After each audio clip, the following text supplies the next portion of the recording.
वल्लभ श्री हरिवंश। मैं हूं आपके साथ प्रियंका तिवारी और स्वागत करती हूं आप सभी का आज के इस नए वीडियो में।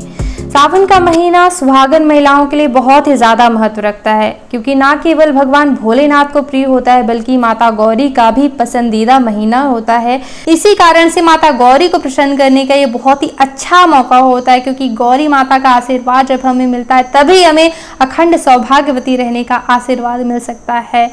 तभी तो सावन में ही मंगला गौरी का व्रत किया जाता है, ताकि हम माता गौरी का आशीर्वाद ले सकें। अगर हम व्रत नहीं भी कर पा रहे हैं फिर भी जो है हम कुछ खास उपाय माता गौरी की प्रसन्नता के लिए कर सकते हैं, ताकि हमें पति प्रेम मिले, सुख सौभाग्य, संतान, पति की लंबी आयु, सभी मनोकामनाएं हमारी पूरी हो सकती हैं अगर माता गौरी का हम आशीर्वाद ले लें।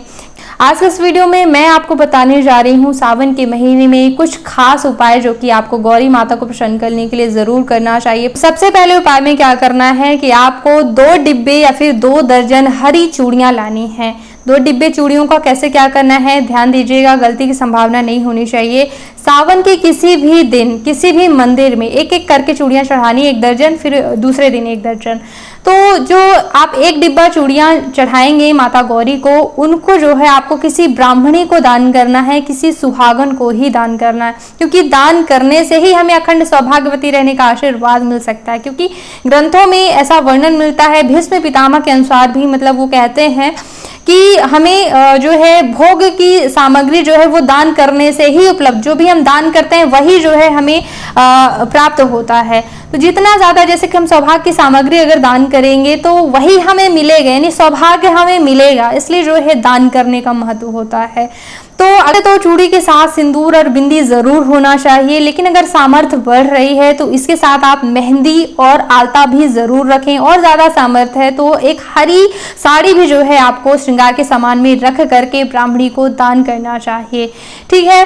और जैसे कि तो वैसे तो चूड़ी के साथ सिंदूर और बिंदी जरूर होना चाहिए, लेकिन अगर सामर्थ्य बढ़ रही है तो मेहंदी और आलता भी जरूर रखें। ये 5 चीजें जो है सौभाग्य के विशेष श्रृंगार माने जाते हैं, तो इन्हें रख करके, और ज्यादा सामर्थ्य है तो हरी जो है साड़ी आप रख करके जरूर ब्राह्मणी को दान करें, ठीक है। वस्त्र दान भी करने का महत्व होता है।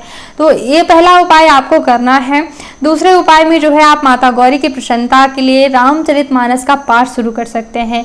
क्यों? क्योंकि मैंने रामचरितमानस में ही पढ़ा है, माता गौरी अक्सर ही भगवान भोलेनाथ से कहती रहती हैं कि आप हमें रामचरितमानस का पाठ सुनाइए। तो जब हम मन में ये भावना, ये संकल्प रखते हैं कि हम माता गौरी की प्रसन्नता के लिए रामचरितमानस का पाठ करते हैं, तो भगवान भोलेनाथ को, माता गौरी को राम नाम से प्यारा और कोई भी चीज संसार में नहीं है। उनकी पूजा भी उनको इतनी अच्छी नहीं लगती जितना कि उन्हें राम नाम प्रिय लगता है। तो इस खास उपाय को निश्चित ही अगर आप करते हैं तो कोई शंका नहीं है, आपकी सभी मनोकामनाएं पूरी होंगी, भगवान की कृपा आपको मिलेगी। तो सुहागन महिलाओं को कुछ बातों का ध्यान रखना चाहिए। जैसे कि हम सभी जानते हैं प्राचीन समय से ही जो है ये परंपरा चली आ रही है सावन के महीने में हरी चूड़ियां पहनने का।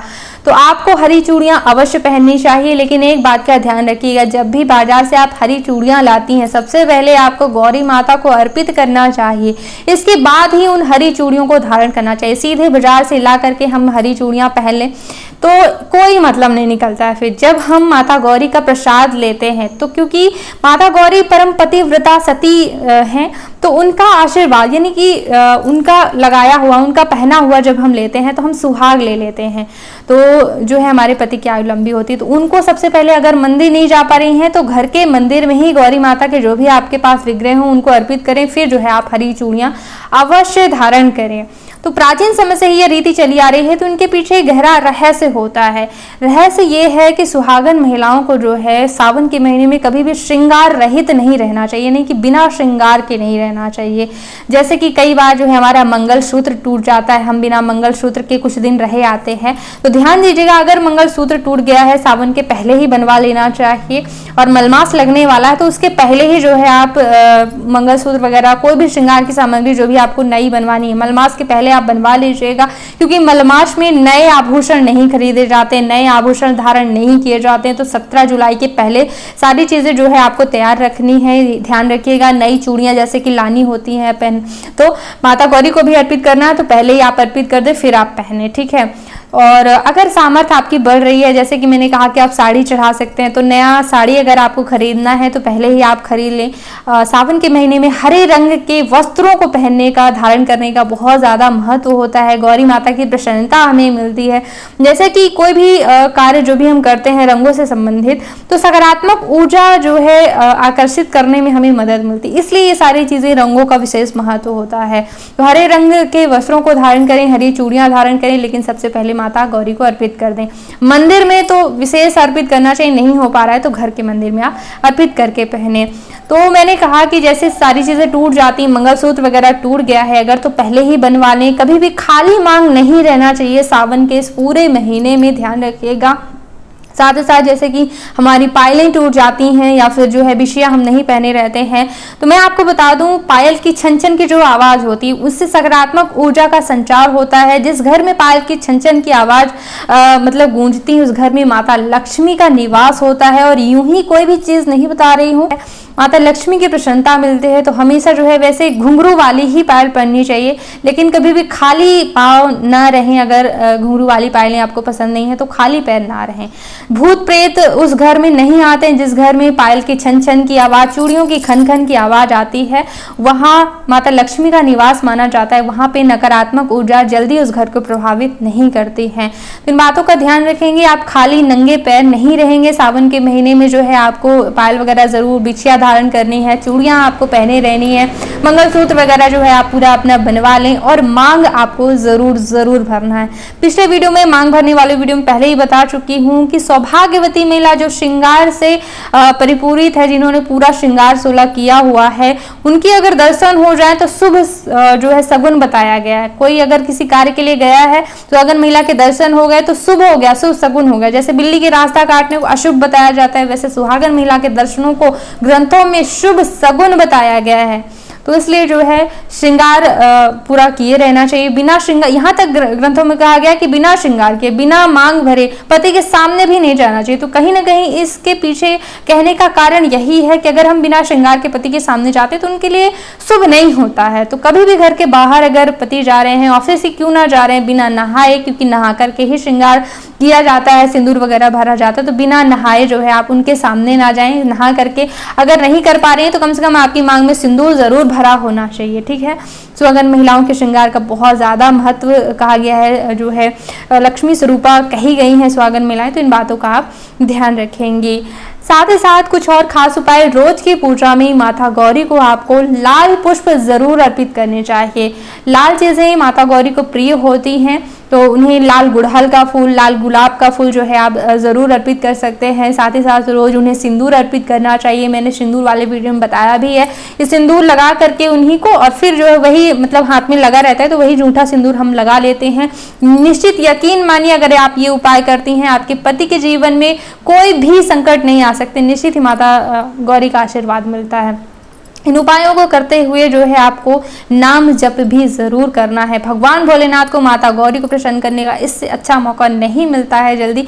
वर्ष भर में जो है ये त्योहार आता है, तो आपको रुद्राक्ष की माला पर भगवान भोलेनाथ का नाम जप जरूर करना चाहिए। शिव शिव शिव, इस प्रकार से जो है आपको नाम जप करना चाहिए।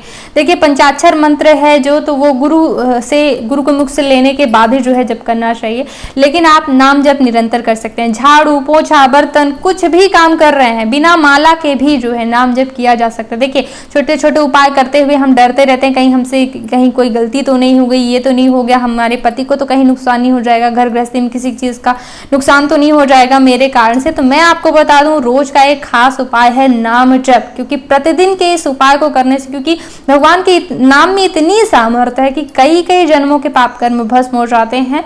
तो अगर आप प्रतिदिन नाम जप करते हैं तो ये छोटी मोटी जो गलतियां हो जाती, छोटे मोटे अशुभों की कोई औकात ही नहीं है भगवान के नाम के सामने। एक एक नाम बड़ा ही पावन है। ग्रह नक्षत्रों की स्थिति सुधरने लगती। किसी भी ज्योतिषी के पास आप जाएं, सिंपल से जो है उपाय बताए जाते हैं कि बस इस ग्रह का नाम जप कीजिए। तो ग्रहों के स्वामी का जब आप नाम जप करते हैं तो निश्चित ही आपके सभी ग्रह संतुलित होने लगते हैं। एक बार ग्रह नक्षत्र सुधरने लगे तो धन धान सुख संपत्ति संतान जो भी आपको चाहिए वो हर मनोकामना जो है पूरी होने लगती है।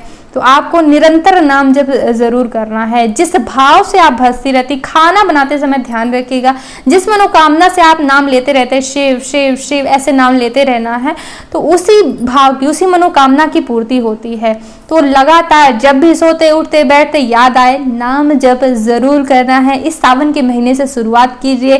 साथ ही साथ कोई भी ग्रंथ पाठ आप शुरू कर सकते हैं। रामचरितमानस का मैंने वीडियो दिया है, पूरा 2 महीना इस बार आपको मिल रहा है, तो आप जो है मास पारायण कर सकते हैं। 1 महीने में रामचरितमानस समाप्त कर सकते हैं। किसी भी मनोकामना का संकल्प लेकर या फिर बिना मनोकामना के निष्काम भाव से करना चाहिए, तो वो आप कर सकते हैं। एक बार चैनल पे जरूर आइएगा, बहुत महत्वपूर्ण वीडियो देती रहती हूँ, ग्रंथों और शास्त्रों से जो भी शुद्ध जानकारी मिलती है, तो जरूर आइएगा, देखिएगा। और इस वीडियो को देखने के लिए बहुत बहुत धन्यवाद। राधे राधे।